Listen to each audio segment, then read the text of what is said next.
Folks, we're going to jump straight in with questions. Front row, middle, Dave. Ryan, I'm sure there's not too much you can say about Chase Young, but what can you say about the situation? Just what's the latest that you can pass along to us? Right, I don't have any update for you right now. Just an ongoing process right now, and certainly when I have and we have more information, we'll let you know, but there's really nothing I can talk about at this point. Just a quick follow-up. Would you say you're optimistic, just your gut feeling, that he will be back at some point this year? I mean, I just know that it's going on right now, and we're going to prepare for him to be back this week, and he'll practice this week, and once we find out more information, we'll go from there. Third row left, Dan. Ryan, Devon Hamilton's a guy who's been a champion in every game for you guys. How big has he been stepping up on that defensive line and becoming a leader for the defense? Yeah, huge. That's there's two parts of the D line. Obviously, there's the inside guys and then the ends, and he's really solidified the inside for us this year. Started with his off season, and now he's producing at a high level. And to see him, get some sacks and actually affect the pass game as much as he has, that's been a huge deal for our defense. When you go into a game and you don't have Chase and Jonathan Cooper, two captains, is he kind of a guy who steps up and becomes the leader of that group? He has been, yeah, and he's not a real vocal guy, but he leads by example and sets a standard by the way he's gone about his business, and he has the respect of his teammates. Those guys know that he's been here for a while and put in his work, and the way he's gone about his business has been excellent. And now to see him producing it at such a high level, it's just a great testament to him and the development of our program. Front row right here, Tim. Yeah, two things quick, Ryan. I don't know if proud is the right word, but to watch, I'm sure you watched that LSU Alabama game or some of it. How proud are you of watching Joey Burrow, the way he's flourished, et cetera? Yeah, no, proud is definitely a word. Really happy for him and seeing the way he's playing and competing. He's a tremendous competitor, and watching him go into Alabama and win like that was really cool. Yeah, and Coach Meyer told us one point, you and him sat around after that spring, and it was really close between those guys. How tough is it these days to watch a guy that's that close walk out the door? It's hard, but it's being at Ohio State. You think about that room. You had JT, you had Dwayne, and you had Joe. One is one of the more decorated players in the history of the Big Ten. The other guy's playing in the NFL, and the other one's probably leader for the Heisman right now. And so they all can't play. That's the thing about being a quarterback, and that's what's hard and sensitive about college football right now is that very situation.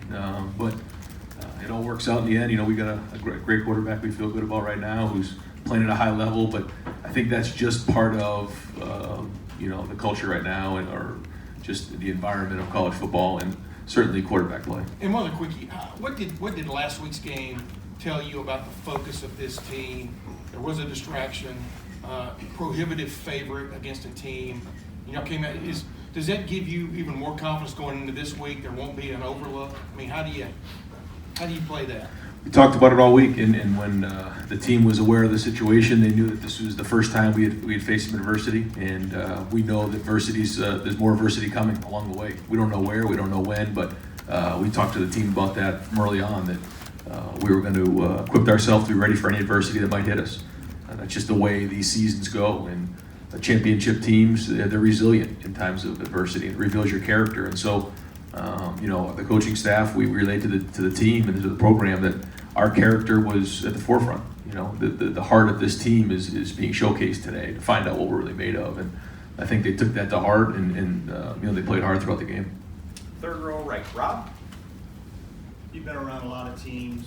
What would you define as the it factor for a team this team seems to have it? What is it? What are you looking for? What defines it? I don't know yet. I think, again, some of these things are things that we'll probably go back in February and sit down and talk about over dinner or something like that. I think when you're in the middle of it right now, what you try to do is you try to forecast what's coming here, and one of the things we have got to do is we have to hold ourselves to a certain standard, and that we cannot at any point lose our discipline, lose our focus, because like we had 13 penalties in a game. That's unacceptable. That's going to hurt us in a close game, and execution level's got to be at an all-time high, and the effort and all those things, and taking care of the ball security, decision making, communication, all of those things have got to be really good if we're going to win close games. And so our team hasn't really been in the fourth quarter of a dogfight yet, and so those are the things that we're really focusing on right now. But to answer your question, I think we'll know more of that at the end. the one thing that I know that I love about this team is the chemistry and the maturity. How do you practice that? You just talked, you haven't had a fourth quarter game. You had some adversity in game versus Wisconsin, but is it just, are you wondering yourself, how are we gonna do when we need, when it's 3rd and 7, we need it, and we're behind, if that moment comes? How do you practice it? Yeah, not worrying about it, just preparing for it and making sure that we're constantly talking about it, what it means, and practicing at a high level. And then at the end of the day, you're just going to trust your training. And then when you're in that moment, you'll just go back to the way you've trained, the way you've prepared. And if you haven't done that the right way, then you won't execute the way you're supposed to. I think to our team's credit right now, they have prepared and they've executed at a high level in a lot of areas. And so that's good, but now we can't ever lose focus of that, because that's when you get yourself in trouble. So that's the message this week. Front row left, Nathan? Justin Fields a couple times in his high school career had season-ending injuries. Obviously went through a lot of stuff last year at Georgia. It's like, when you're evaluating quarterbacks as you're bringing them in beyond X's and O's stuff, do you look for things like that, like that they've proven themselves in adverse situations like that? There's a lot of things, especially with a quarterback, that you try to dive into. I don't think you really know until you get them, though. And you try to do the best you can to ask the coaches in the area, to ask the people in the school, and find out the most you can about the individual, because all those things are tested, especially when you get into November. So yeah, I mean, you got to ask all those questions, because the talent is one thing, but being able to work through adversity and being consistent and making sure that you're tough enough. I mean, one of the hardest things about being a quarterback at the highest level, whether it's the NFL or where we're at, is the amount of meeting time. You know, I mean, we have to spend so much time in the meeting room and watching film and week in and week out.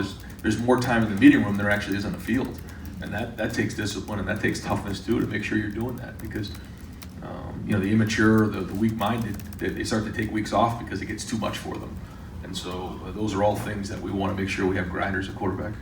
Has this defensive performance helped him by just kind of taking some of the pressure off of him this season and letting him ease into things? I don't think he's eased into anything. I think that he's approached every game and every snap the right way, but it is good to have a defense as strong as ours is, so that we get the ball back. Like in the first half of that Michigan State game, maybe we weren't clicking on all cylinders, but the defense got us some turnovers early, and the more at bats we get, the better. But we also need to understand that there's going to be times where we're not going to have that luxury. So, but those are all things we talk about. Lastly, what ways have you seen Jeff Okudah's presence on the field affect the way teams are attacking you in the passing game? Well, I think that he doesn't get a ton of action over there because he's so good at what he does and he covers guys, and there's not a lot of room over there to throw it. And so I think that maybe affects where teams are going. If it's zone coverage, typically quarterback will just go where the zone tells him to go. But if it is man-to-man, most reads are matchup based. So they have to decide if that's a matchup they like or not. Front row right,